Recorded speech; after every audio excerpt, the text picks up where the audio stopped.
Me and Steve have been talking about 2 pints of lager and a Spreadsheet version 2 for months now. And one of the things that we thought we'd like to do is just evolve it from being almost like a 2-on-1 conversation to be more of a round table conversation. And yeah, this is it. This is the first episode, and we thought, what better way to get kicked off than bringing 3 really good friends of Blu Sky. Dave being a really good friend of Blu Sky. I would hope so. But more importantly, 3 hosts of podcasts as well. Steve, I think you called the guys, what was it? Podcast heroes. Podcast heroes. We've reached the heady heights. The heady heights. Northeast podcast heroes. So yeah, we're just going to meander around, have a conversation. We've got a few questions, obviously, but we'll probably just ignore those. They're just a comfort blanket for us. On that is the life of a podcast host, is you submit the questions and then you just go in the direction of the conversation. Exactly. So Gill, where did your podcast come from? What was the idea, and what does it all mean, and what does it do? I mean, it started as a very sort of quite a serious sort of proposition. In professional services, I mean, my experience in Utah is the same here, is there's like a massive say-do gap between what people say at the market they do and what they actually do. And one of what we wanted to do was try to find a way that demonstrated what our values were, demonstrated the things that were important to us. So we, every day when you're out and about the business world, you meet really interesting people. Quite a lot of those people are under the radar. Some of them aren't, and you meet people in all sort of walks of life. And what we say is that we champion business. So this started off as a way of showing that we champion business, about sort of highlighting some unusual businesses or ones that people haven't come across who are doing some fantastic stuff. And we also, it ran alongside, we have this concept of fearlessness in the business. And what I found, the commonality between lots of these people and why they were successful was because they'd been fearless in some shape or form, but that meant something very different to each of the people. So that was why it became Fear Less, Do More. And it just has sort of continued on from there. Yeah, I just love that title, Fear Less, Do More. And I remember the first episode I saw when it flashed up on LinkedIn, and it just really grabbed us straight away. Because I do think that, fear does hold us all back, doesn't it, from doing what we want to do. So. But I was terrified. I mean, I don't know about anybody else, but I was terrified the first one that I did. And I don't look at any of them. I never look back at any of them, but I certainly wouldn't watch the first season because I didn't have a clue what I was doing. Yeah. And it was for me to get over that. I can relate to that as we speak. But that's the thing with a podcast type scenario, is that you're always learning. You're always going to improve it. It's never going to be perfect. But if you get some value out of it, if you get some information out of it, and everybody enjoys themselves, then job's done. I think that's where yours started from as well, isn't it, Dave? Have interesting conversations with clients, want to record them? Well, absolutely, yeah. So, I spoke to thousands of business founders and owners over the years, and there's some fantastic, interesting businesses out there as well, and some interesting people. The podcasts were to help us kind of dig a little bit deeper into the people and their motivations and their hopes and the fears and that. And if we go back to really the very first one, if you remember Harry Wright from Bright Tide. So get you first. What a lovely lad he was. He was quite, relatively young in the podcast world. I thought, well, is there a story there or not? And what a story he had. He'd trained as a solicitor. Could have been working with you there, Gill. Decided to jack it all in and go and rescue turtles in the Pacific for a summer, and then set up Bright Tide, which it's got a combination of funding in the blue ocean economy, accelerators, all sorts of things going on now, and what a team's built around him as well. And you just think, well, how interesting is that, and how brave has he been to do that? And what we talk about passion quite a bit in the Northeast. Well, that's true passion to me to go through that as well. And total respect to him, and that set us on our way. And I think almost every single guest has come up with something that's quite surprising and really, really kind of motivating as an individual. I think that sort of authenticity of conversation, and authenticity is just, everyone uses that word now, don't they? But yeah, we've had a couple of podcasts with clients we've worked with for many, many years, and suddenly you're like, oh, right, I didn't know that anything about you. It just really sort of flows out, and something takes over you in these settings, doesn't it? Yeah, I mean, it's like you sort of forget that there's anybody else around, and it just becomes a chat. And then I think when you, like you say, when you're talking to people about work and about business, the focus is the work and the business. When you're talking to them in a podcast, it's just like having a chat with a mate, isn't it? And they tell stories, about what they've been doing, and you always find something. You actually, there's always something that comes out of it you didn't know, and it might not be that they tell you a story that you don't know, but it might be that they behave in a different way because they're in a different context. I had one guy who cried on our podcast. It was the most surprising thing I have ever seen. Mm-hmm. How did that make you feel, though, as the host? Well, I didn't know what to do with it. A bit rubbish, I think, probably because it was in the first season. No sound bars. But he wasn't crying because he said he was crying because I couldn't even remember what I asked him now. I asked him a question and he said, God, I've never thought about it like that, but this is why.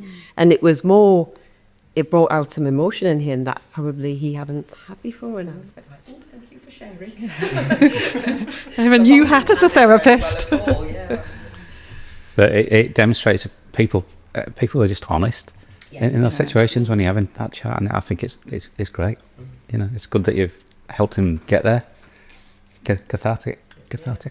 Yeah, no, I certainly agree. I think people do say things that they don't expect to say, because often you send around the questions in advance, but you don't always follow those questions, do you? And at the end of the recording, we've had plenty of guests say, I didn't realise we were going to go in that direction. I'd forgotten that story. And you thought, that's the gold, isn't it? When it just comes out naturally and it's, like you said, authentic and shows the person and some of the characteristics. And that's what you want to get out, isn't it? Showcasing these individuals with the great stories.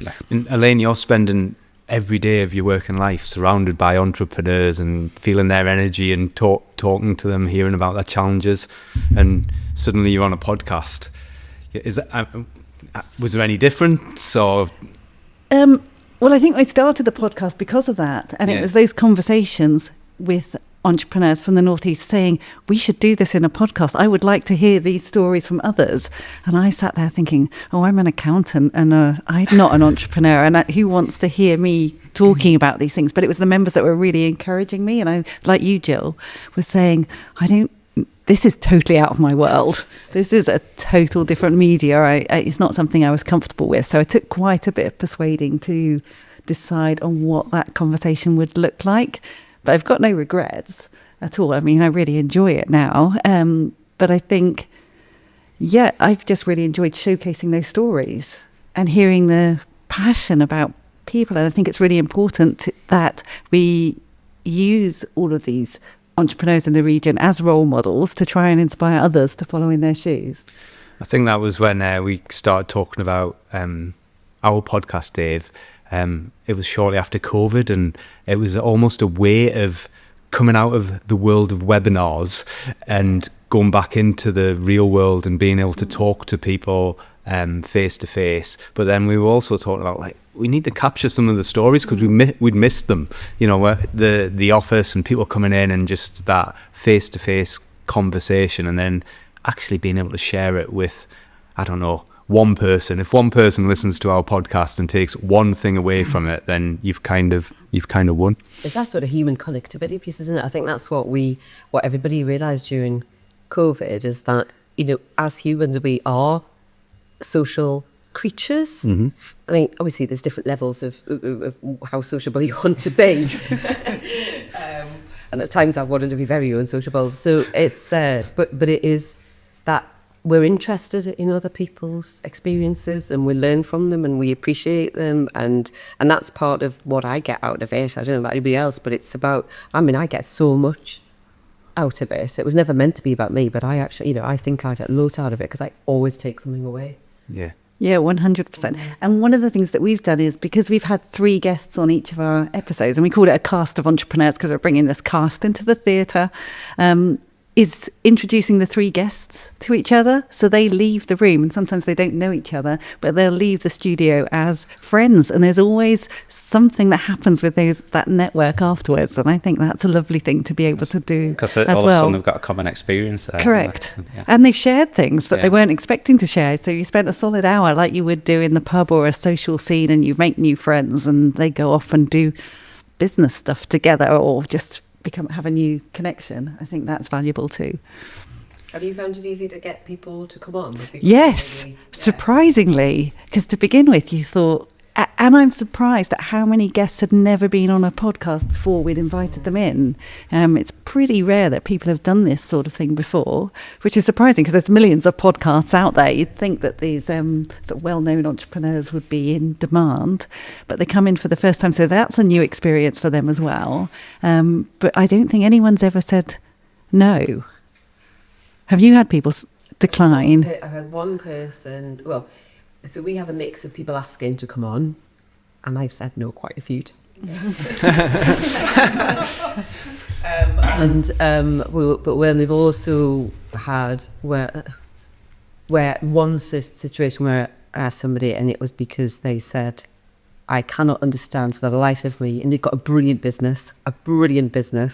I cannot understand why anybody would be interested in anything I've got to say. And I thought that was quite sad, because to me they are a really good role model, not just for the business I've created, but in their sector and lots of reasons. But it's not for everybody. Not everybody wants to chat about themselves. What about you, Dave? Have everyone said yes when you've asked them? Most people have. Some people have taken a lot of pinning down, like months and months and months, pin down and get it. But if you hunt hard enough, then you can get them. And then one or two people have just been so evasive. It's like, let's just give up on let's just give up on that. It's not about forcing people to do that. It's about people who want to be on. So a guest that wants to be there is going to be a good guest. It's as simple as that. Dave, you mentioned Harry. Is there any particular guest that, I don't know, you've taken inspiration from, or you sticks out in your... You can't have favourites, obviously, but... Yeah, all 57 of them. I think almost every conversation... so I've been around a long time. I don't get surprised at very much these days, but the number of times on the podcast in general, I've thought, ooh, that's interesting. I didn't know that about you. And the number of experiences people have had that have demonstrated bit of resilience. I know that's a topic you might want to explore a little bit more, or doing something surprising that you kind of wouldn't have thought of, not because you wouldn't have thought it, but you just haven't thought of it. You see people in a business in a business context, and you don't really see them in the personal life, and you get a little bit of the personal stuff coming out as well. And there's so many motivating stories coming out of it. I think if I put one story forward, the person with as much energy as anybody, Jarek. How inspiring is he? I think I'm quite an intelligent person, but yeah, Jarek's just on a different level, and the number of things that he does and the things he tries and the enthusiasm that he has. He's still like a small child with his toys, but driving such a big successful business. He's so it's Transmission Dynamics. So they've got a big factory up in the Northumberland. I don't know how many staff they've got now. 80. He's getting around for 100 staff. So it basically is an inventor. Yeah, there's only done some amazing things. He's seen some of the stories he shared about sensors on trains that maybe lower headlines and things like that. And I've seen Jarek speak a few times now, and every time I hear him speak, it's like such an inspirational story. He's an incredible speaker. He's so enthusiastic about speaking as well. You could literally put him in front of the microphone and he'd speak for about 8 hours solid, I'm sure. Did you manage to contain him to the 1 hour? No, not really. You went to Jarek's wedding, didn't you? Yeah. Lucky enough to be invited to his wedding, and what an experience. I think the best story I tell from that day was as he started his groom's speech. He went round and introduced every single guest that was at the wedding. Wow. And how he met them and how he knew them and while they were at the wedding. So probably over 100 guests at the wedding. You remembered every single person, how he met them. So such an amazing guy, and inspiration for a lot of reasons. And Jill, obviously when you had myself and Dave on your podcast, Yeah, other than ourselves. I think Steve Cram followed us in there. We were kind of like, oh, right. Yeah, so similarly, you know, like you can't pick favourites because everybody brings something so different as well. You know, I've talked to people from all walks of life. You've got all, you know, like you say, Steve Cram. I think some of the ones that have stuck out for me be the most surprising ones. So people like Patrick Media, who's the chief exec at Sunderland Council, and I think you have very sort of set views about what somebody who's a leader in the public sector will be like, and he was completely different to that. And he really showed me that he's innovative, he's up for challenging the norms, he's up for doing things differently, and that was sort of unexpected. Another one that really stands out is the last one from last season, which was a woman called Lindsay Watterson, who is a disabled entrepreneur. She designs walking sticks that are really funky, because when she lost her leg, she hated the walking stick she was given. But in the conversation with her came out that she performed in the opening ceremony for the Paris Olympics, the London Olympics, where she was dangling underneath a motorbike whilst it went across a trapeze.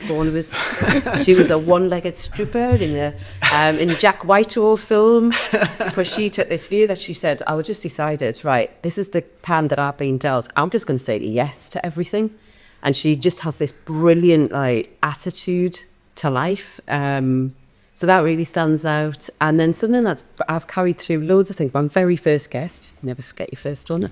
It's a trans woman called Joanne Lockwood.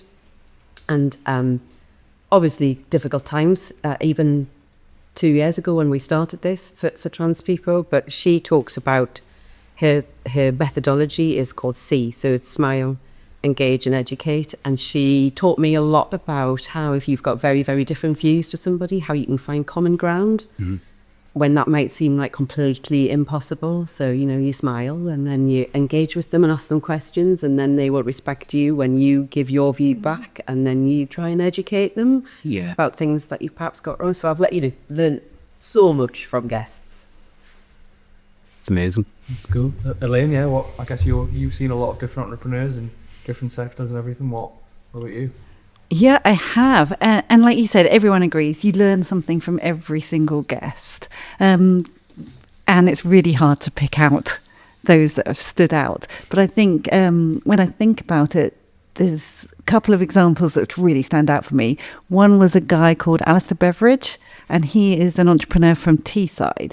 And actually, we didn't talk so much about the business inside with him, but we talked about, he calls this theory givers gain.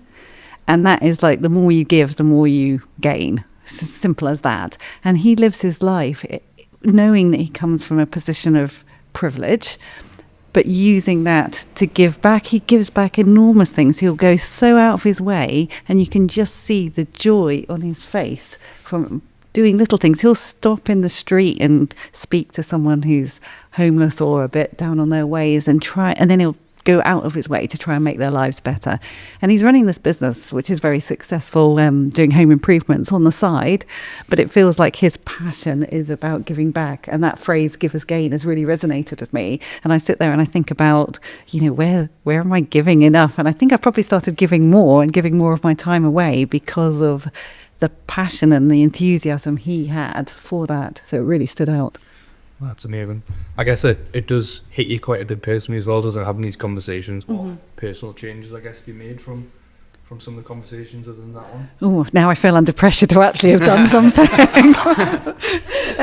Well, just talking about the example I just gave, I mean, I do quite a bit of volunteering, particularly around my passion, which is sports, and I've probably given more time. So I'm currently doing additional qualifications so that I can do more for the community. I run junior sports clubs and do that on the weekend. So I'm doing additional training so I can do more and have more kids and actually help the club to thrive.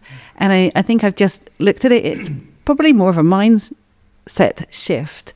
I mean, it was doing something, but it's actually then looking at it and going, actually, it's really important that I do have the time to do this. I need to prioritise and get on and push on with it. And that's what the conversations give, isn't it? Because Yeah. you hear on different points of view on Yeah. stuff like that. So. Yeah, and appreciating that I'm giving my time, but actually I'm enjoying it. So it's not really something that's an issue to give or something that I'm giving up. I'm doing something for the community and I'm getting a lot from it. Dave, what about yourself? Is the oldest member on this table as we were talking? We had to get it in. We had to get it in. Yeah. Thank you for that, John. The wisest and most experienced person. That's what we were saying. saying. Yeah. I wouldn't say wisest, to be honest, but yeah. My role obviously has changed fairly significantly over the last 2 or 3 years now. So I've been pretty well usurped by Stephen coming in there now. I think so this is the official baton pass, isn't it? It is, yeah, all the way. So I'm there to support you, mate, all the way through. I'm working part time now, so I do have more time, and there's a couple of things I'm doing outside, which is, first of all, what do I do with my experience? Well, I do a bit of mentoring, so I've started sticking my toe in the water with the Entrepreneurs Forum. I mentor some of the Blu Sky team, but I also do stuff with the King's Trust, the Prince's Trust as well. So I've got a couple of mentees there who are, good young business founders just looking to kind of move on. They don't have a lot of experience, they don't have a lot of money, but it's like, how do you encourage them, get them in the right mindset to make the best of what they're doing? I'm finding that quite motivating myself. It's great to see people that still want to do stuff like that as well. And then in a complete different environment, I'll go and do some work for the Northumberland Wildlife Trust as well sometimes. So I'll spend a day a month digging ditches or hauling bits of trees around or pushing wheelbarrows about or whatever it is they want us to do there. So I'm never going to be their best volunteer, because for people that go 4 days out of 5 every week, but if I can do a day a month, then I'm happy. I'm doing something there, and it gets you out in the fresh air and gives you a bit of exercise as well. I think there's sort of 2 things at the start of the first podcast series that we were looking at, but one was about sort of showcasing the Northeast, because we hear a lot that we're not very good at that in the region. So that was one of the things that we wanted to do. But then the other side of it was, it's probably my personal passion from talking to so many of our amazing clients and seeing them going through their entrepreneurial journey and developing that sort of empathy for the business owner and bringing that out in the conversation as well. And I think that's what we're going to try and really pull on kind of during version 2, if you like.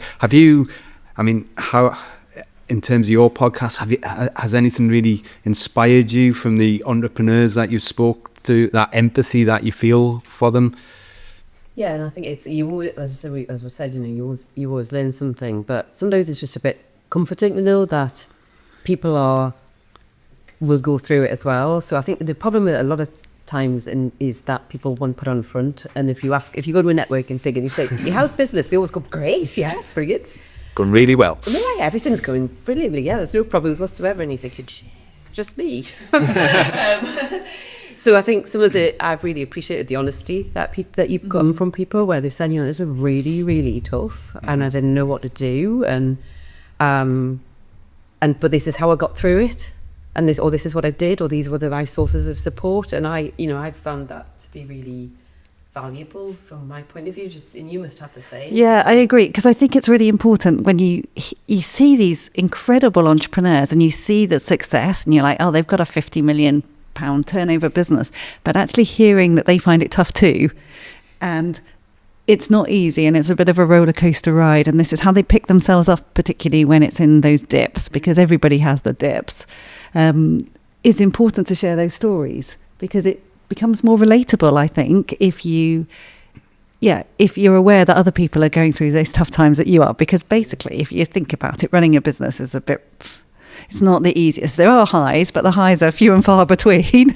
You have to celebrate those highs, but most days are tough, and it's lonely out there. And podcasting, I think, is a brilliant medium for having conversations where people can open up and share, and be vulnerable. Yeah, and you're far better at that, Jill, than I certainly am. Actually drawing out from your guests as well, the vulnerability. But if we can, I think it's making it more relatable. so that people coming into it can understand that being an entrepreneur is not all fast cars and roses and everything's fine, because actually it's not every day. It's kind of not. It's not a job title, is it? You know, it's the layers beneath it. And we were involved in one of the roundtables that the forum hosted, and it was around exit planning. Dave was hosting, and a lot of the conversation was about the emotional journey that you're going through that exit, rather than it's transactional. Here's the deal. We've done it, which is probably in my past. That's the way I've viewed it from your accountant's mindset. But the reality is the entrepreneur's going through a whole bunch of other emotions as well.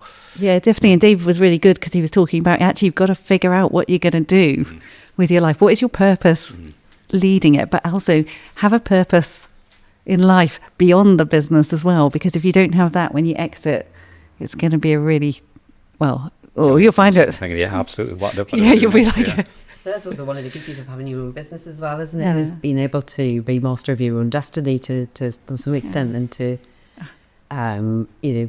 work out what makes you tick, and then try and focus on building those things up alongside your way to exit, whatever that looks like. And I think, with podcasting, you can have those conversations, and those conversations are recorded and can be shared and listened to.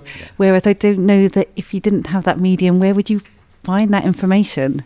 And perhaps by going to networking events, and thank you for mentioning it, perhaps coming into the forum. But, these conversations it's hard to listen to some of those people and find time to, or find the opportunity to hear what they actually have to think.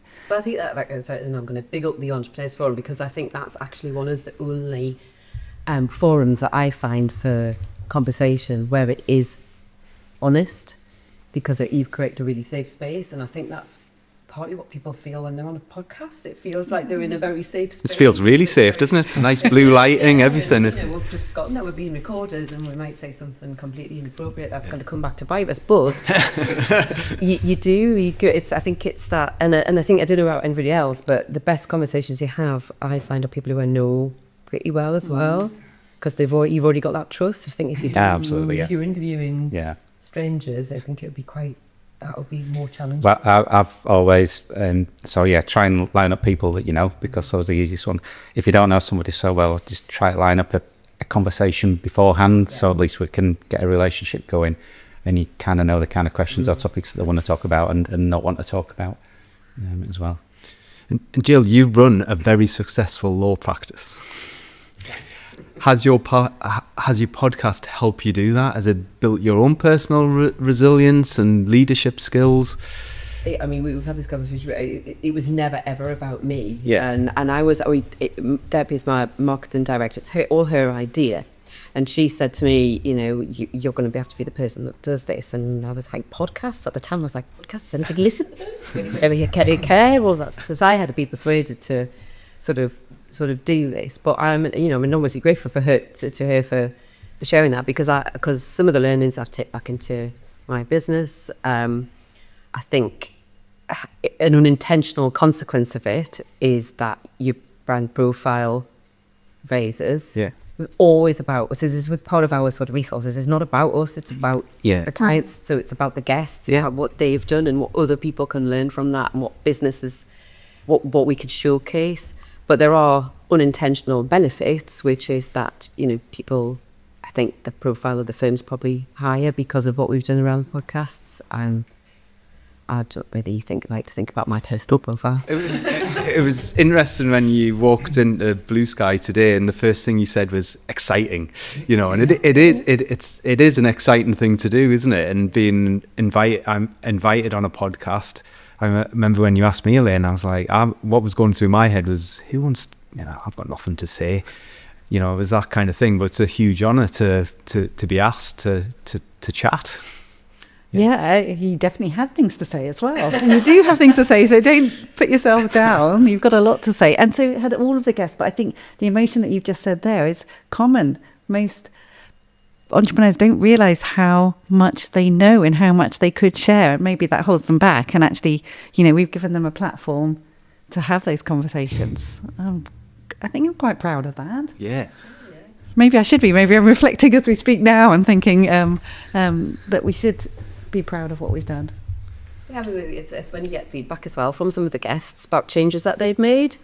So there was a woman army major who I interviewed, who had, she's had quite a tough career and went off into active service when her child was like 2 months old, all this sort of stuff, did all sorts of brilliant things. But she got in touch probably about 6 months afterwards, and she said, one of the questions I'd asked her at the end was like, what would you like, what more would you like out of life? And she said, she said, I haven't really thought about that. She said, and I went away and I decided I wanted to help people. So I'm now volunteering for the Samaritans. And that, to me, was like the biggest, that's the biggest. I think that's an absolutely brilliant point, Jill, in that, we've said, whenever we've been interviewing people, we tend to take something away from the podcast ourselves. But of course, hopefully the guests do as well. So, and it'd be interesting to kind of work out, maybe go back to some guests and ask them, what did they think about afterwards? How did it impact on them? It's like creating the safe space again, isn't it? The vulnerability, allowing them to kind of open up and have a conversation, isn't it? And life's busy and business is busy, and it's not often that you sort of stop and reflect and think about what you have achieved and what you want to achieve and how you've got there. Yeah, one of the things I'll tell you is, one of the questions we often ask is like, how do you celebrate the highs? And we talk about this, and a lot of entrepreneurs say, I don't really, I should. And then we get them giving us a call a month or 2 months later going, here's a photo of us out celebrating. We've done it. And feeling really proud that they've actually taken the time to, enjoy those good moments. And I think that's fantastic. You're right, it balances out the 2 o'clock in the morning thoughts about what this is going wrong, what do I do about this, and what do I do about that as well. So there needs to be balance. Yeah, someone sent me a photo. They'd had a mug made of a high moment. And they sent me a picture of this mug, which is now proudly sitting on their shelf saying, today was a good day, and the date. It's pretty cool. Do you think you've got a bit of a community around the podcast now then? Do you think there's anything that kind of happens with the community, I guess, around the podcast? Well, I think it's the community of the Entrepreneurs Forum in general has strengthened from it, and that's from the guests, like I said before, getting to know each other.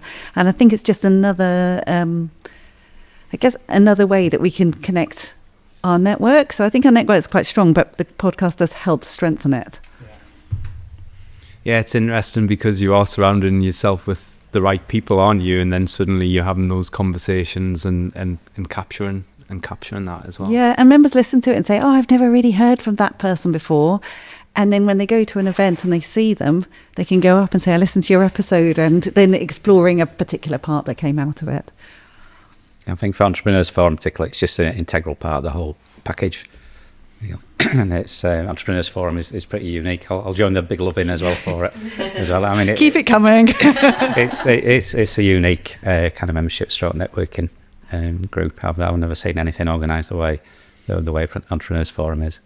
Thank you. I think like one of the episodes, and I can't remember which one it was, but I remember coming off and the guest was talking about failure and how some of the failures in his life and just being authentic about it. And that was the episode that changed my mindset about failure, because it's always been something that, I think we talked about. It was like that fear of failure stopped us from doing so many things. And I remember coming off that and thinking, I just need to get on with this thing. Is there anything, Dave, that I know that I should be able to remember the name of the guest, but I can't off the top of my head. Is there anything that kind of John Layton was quite big on that kind of thing. All the journey, everybody's business journey has got successes and failures within there as well, and the failures sometimes lead us to have a bit of imposter syndrome. That's a normal human condition. We all get that sometime, and it's about treating a failure as just another business event that you're going to learn something from. The same with the successes as well, and it's like, okay, this didn't work out the way I wanted it to be. Why not? Why didn't I plan right? Why didn't people react in the way I wanted them to? What about this? What about that? How do I do it better next time? And that, in a way, is all failure is, unless the whole business fails, of course. But you try not to get yourself into that position. And I think running a business, like we said, it's tough, and stuff is going to fail, and we just need to be prepared for that and be prepared to recognise it early. And if something's not going to work, be prepared to say, okay, we'll stop doing that now. Let's go try this instead. So I think failure is actually a big part of being a better business person, a better entrepreneur. Your phrase, John, has always been, you don't get to be a great sailor in calm waters. And it's like, it's how you respond to problems and issues is what makes you a great leader and a great entrepreneur. Yeah, I think I completely agree. It's a very British thing as well, isn't it? Not to want to fail and to keep this sort of facade of perfection and resilience. Whereas I think if you look in the States, and I'm not suggesting that we would do that today, historically in the States, there's been a culture of encouraging you to fail fast. Yeah, it's kind of a badge of honour over there, isn't it? Yeah. It is. How many failed businesses have you had? I've heard that's an interview question quite often. That's asked by people going to senior roles. How many times have you failed? People would be horrified if you asked that here, wouldn't they? They would be, and I think we've got to get over ourselves a bit around that, because it's got that vulnerability, that authenticity bit again. Yeah, it is becoming normalised. I feel a little bit more of it. I think some of that is starting to kind of come in a bit more, isn't it? And I think we are starting to have that kind of like less of the fear of failure, and now it's starting to kind of creep in a little bit more. Certainly not to the level of the States. And I think as you get older in life, you realise that there's very little that happens where things are a complete disaster. So things might not go to plan, but there's usually something positive comes out of it somewhere. So there's some sort of confidence with your time in business as well to realise, well, if you can get through. And I think a lot of people have had that post-COVID, have thought, well, we've got through COVID, so surely that's like a fairly major thing that you're going to see repeated. And a lot of people actually went on the podcast talk about experiences through COVID, because it was such a massive period of change for everybody. It really sort of worked out whether you were doing the right thing, whether you were on the right path for you, and whether you were doing it in the right way. And people made a lot of change, I think, coming out of COVID. I don't know what everybody else found about sort of those conversations post-COVID. Yeah, it was always a common theme, and it came up and still does, to be honest, because you did have that time to reflect and look at what, we're almost on a bit of a treadmill, aren't we? We get up every day and each week kind of goes by and we do the same things, and then suddenly it was like, it's a hard stop. I'm not doing that anymore. So, which bits don't I want to do going forward, and which bits do I want to do going forward? Yeah, definitely. Yeah, it came out a lot. Steve, you're at the start of this journey, but you do listen to a lot of podcasts, don't you, outside of work? Yeah, I mean, generally business ones, to be honest. I don't really listen to, other than a few football ones probably. Listen to a lot of the Diary of a CEO ones, probably listen to most of his. And then like Entrepreneurs Forum one was the Square one ones, and then a few other kind of business ones about. I do like podcasts, so I generally start my day pretty early and start with podcasts for the first couple hours of the day. So quite a nice way. One of the things myself and Steve do is walk together, that side by side sort of moment, and compare notes on podcasts and things like that. I thought you were going to say you walk side by side with your headphones in. yeah, some days. But I think going for a walk has probably come out of some of the conversations we've had with podcast guests, because I find it's almost like this is like a mentoring conversation, isn't it? It's like we're learning from each other. It's two-way, and I really think that's a sort of a powerful mindset to have when you're listening to a podcast. Have you found, has mentorship become a bigger thing in your life since talking to your guests? I think that's a good question. Or was it just naturally flowing out the podcast? I don't know. I think it's probably quite naturally flown out of it. I've taken tips, and I guess they're a little bit my mentoring, and I respect everybody that's come in, but there's definitely been conversations that have happened, and I thought, I need a bit of that in my world, so I'll take that on board. Yeah. Yeah, and I've taken a step back at the business where I've gone, we had a guest on today who said X, Y, and Z. I think that really resonates with what we're trying to do, so let's have a think about that. So yeah, so sort of a bit of informal mentoring. Informal, yeah. But I don't know if there's such a thing. There's formal mentoring, but I get a lot of power. There's the informal side. It's those insights, isn't it? And I guess it's opening yourself up to meet more people and grab their experiences and, pocket it if it's good. we've always said that every conversation with every client is like mentoring, because you're meeting loads of interesting people and hearing interesting things every day, aren't you? So Yeah, and I know I haven't been along, but I love your ideas of your walking groups that you do on Friday mornings. I know, but I have swimming at that time, so it's a slight clash.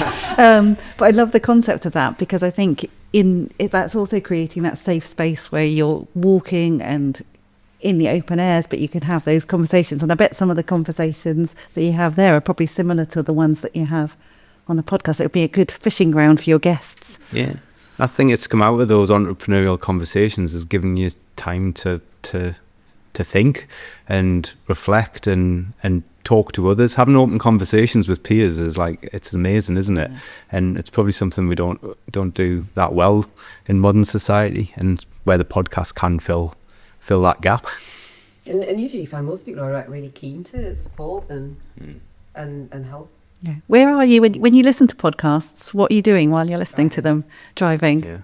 I always put a podcast on and drive. Yeah, same. Sometimes out walking the dog, or sometimes running, but mostly driving. I just think, I've got a 20-minute commute in the car, or like yesterday I was up and down to Middlesbrough. I got through loads of episodes. I think it's an effective use of time. Yeah. And I don't know, but I find when I listen to podcasts, because I listen to the right range of podcasts, so lots of sort of political ones, but also sort of entertainment ones as well as the sort of business stuff. And you were, so I find like I thought I wouldn't be able to concentrate, right, or I wouldn't take anything in, and I would have forgotten where I was up to. But you absorb information from them. It's bizarre. I don't know whether there's some sort of science behind it. There actually is. There's a theory that if you go to sleep and you've got something yabbering away in your ear, then you'll wake up in the morning. You won't remember any of it, but it's there in the subconscious. Yeah. Sometimes I hit pause though, and then just have to have a bit of silence for a while. If something is like really powerful, and all my brain is then off on a tangent because I've heard something, I like to have a little bit of silence, and then when I'm ready, can go back to play again. There you see, on a guest change of behaviour. I don't listen to a lot of podcasts, by the way. I tend to music, but I'm now motivated to, when I'm travelling, to start listening to more podcasts while I'm travelling. So thank you for that. I think I do it when I'm walking, and the reason being is I don't own a dog, and I love walking, and suddenly if I've got a podcast on, I don't feel as like weird walking around. That is true. Yeah, no, I get that. Yeah. Well, I think we're coming to the end of our time together, and that's been amazing. We used to end 2 pints of lager and a spreadsheet on what's your word of wisdom about podcasting, but what is your word of wisdom? Myself and Stephen are going on this journey now. What words of advice would you have to keep it going on podcasting? Yeah. I think don't overthink it, just do it. Yeah, and it is quite a lot of work, because you've got to you don't underestimate how much organisation it takes. When you're chasing people around trying to get them pinned down, and then trying to settle people down if they're nervous, all of that sort of stuff. So it's a bit of a commitment, but I think you get a lot out of it if you're willing to do that. But just be yourselves, be fine, just having a chat, just meeting mates, aren't you? I think we've put so much prep into it, because it was like the commitment to the three of you. We were like, your guests exactly. Don't you? Too right. Yeah. I'd go with the whole JFDI thing. Just do it, and just assume the conversation's going to go off in all sorts of weird and wonderful tangents. But that's what you want in it. But don't let that stop you doing some prep and doing a little bit of research on your guests beforehand as well. Yeah, and you'll have brilliant episodes and less brilliant episodes, but that's just the flow of how it works.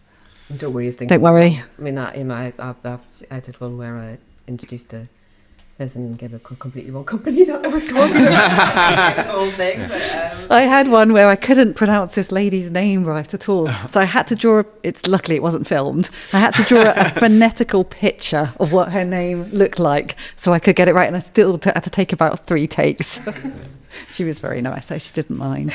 Got it there eventually. If you go wrong, and it's difficult to go wrong, then you just have a laugh and start again, don't you? Well, thank you all. This has been a brilliant episode, and we will look back in 12 months, 18 months' time with affection and think, yeah, what a great morning that was in our lives. So thank you so much for coming along and spending the time with us. You're very welcome. You to come and we'll have to do it again, and you can tell us about how it's gone. Yeah. Good luck with the series. Yeah, good luck. Yeah. Superb. Thank you for the invite.